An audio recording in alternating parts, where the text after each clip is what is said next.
Last night in Ohio, a phone call was made. A call that, in hindsight, never should have happened. But to understand the weight of that call, we need to rewind the clock, back to a seemingly ordinary evening in a quiet suburban town.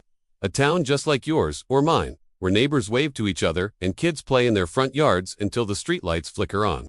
It was a town where nothing truly bad ever seemed to happen.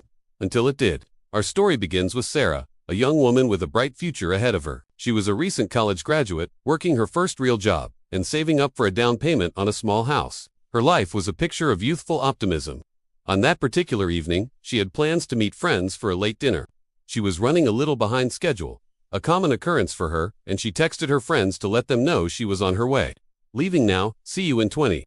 Her last message was sent at 7:42 p.m. She never made it to the restaurant.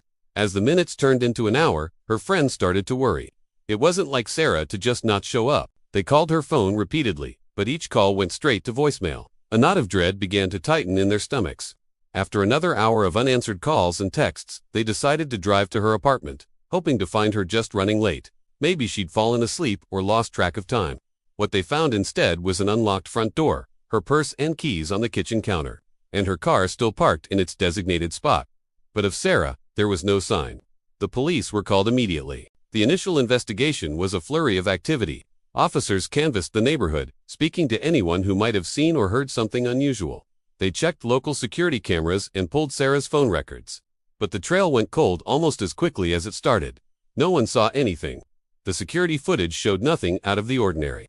Her phone's last ping was near her apartment complex shortly after she sent that final text message, and then it was powered off. For days, the community held its breath. Flyers with Sarah's smiling face were plastered on every telephone pole and storefront window. Volunteers organized search parties, combing through nearby woods and parks. The local news ran her story every night, but it was as if Sarah had vanished into thin air. Weeks turned into months. The case grew colder, the media attention faded, and the hope of finding Sarah began to dwindle for everyone except her family and close friends. They refused to give up. They kept her story alive on social media, created a website dedicated to her search, and continued to pressure the police department for answers. But there were no new leads, no suspects, and no credible tips. The official investigation slowed to a crawl, becoming another file in a cabinet full of unsolved cases. The seasons changed. A year passed, and Sarah's disappearance remained a painful, unanswered question hanging over the small Ohio town.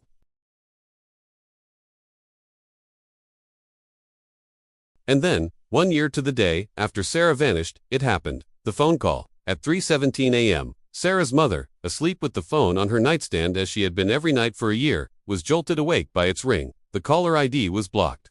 Her heart pounded in her chest as she answered. At first, there was only static, a faint hissing sound. She was about to hang up, thinking it was a wrong number, when a voice came through the line.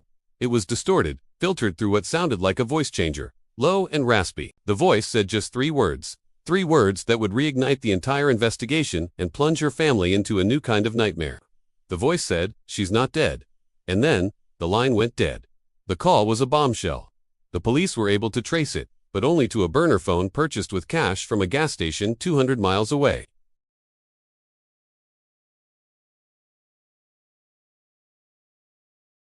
It was a dead end, but it changed everything. If Sarah wasn't dead, then where was she? Who had her? And why, after a full year of complete silence, would someone reach out with such a cryptic message?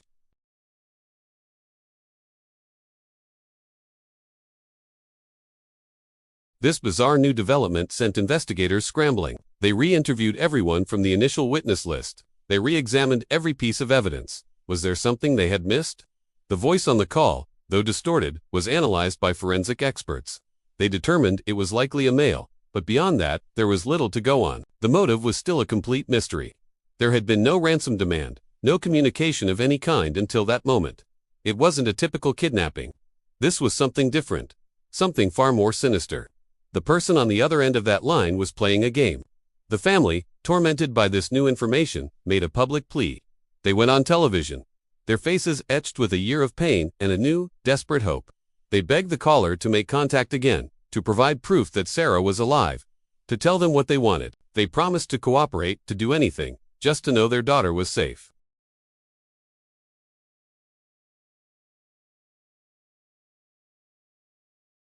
Days turned into weeks, and the silence returned.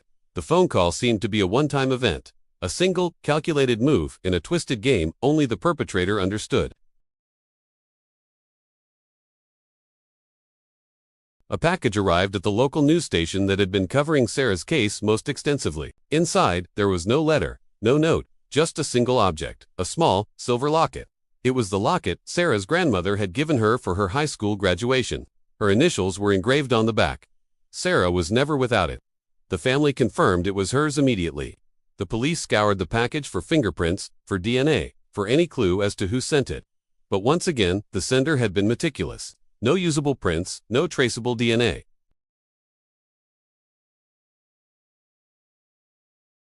The perpetrator was smart, careful, and always one step ahead. The locket proved two things. First, whoever had Sarah at least sent the package was telling the truth. They sent the package to the news station, not the police or the family, ensuring it would become a public spectacle.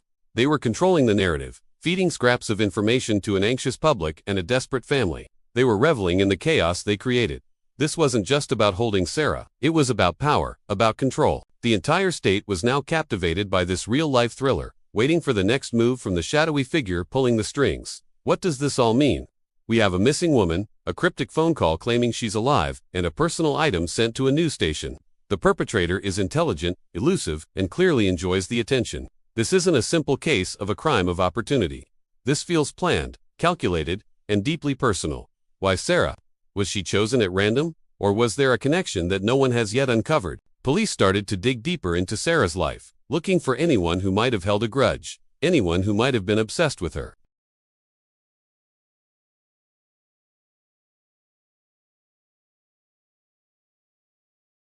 The psychological profile of the perpetrator began to take shape. This is someone who likely feels powerless in their own life and is using this crime to exert control and feel a sense of superiority. They are not motivated by money. Their reward is the fear and attention they generate. The taunts, the phone call, the locatar, a way of saying, "I'm smarter than you. You can't catch me." This type of offender is incredibly dangerous because their actions are unpredictable and driven by complex psychological needs, not rational goals. They could be anyone: a coworker, a former classmate, a stranger she briefly encountered, someone hiding in plain sight. The community, once united in the search for Sarah, was now gripped by fear. If this could happen to Sarah, a bright, friendly young woman with no known enemies, it could happen to anyone. People started locking their doors more carefully, looking at strangers with suspicion. The small-town trust was shattered. The mystery of Sarah's disappearance and the torment of her captor had become a dark cloud over the entire region. The case remains open and active to this day. The phone call and the locket are the only communications ever received. Sarah is still missing. The person who took her is still out there, perhaps watching this very video, enjoying the story being told. It's a chilling thought, and it's a reminder that sometimes the most terrifying monsters are not creatures of fiction, but real people living among us. What happened on that night in Ohio is a story without an ending, a puzzle with crucial pieces still missing. We can only hope that one day there will be another call, another clue, one that finally leads to answers and brings Sarah home. Thank you for watching. If you have any information regarding this case or any other unsolved crime, please contact your local authorities. Your tip could be the one that makes all the difference. Do you want forget to like this video and subscribe to our channel for more deep dives into compelling mysteries. Stay safe out there.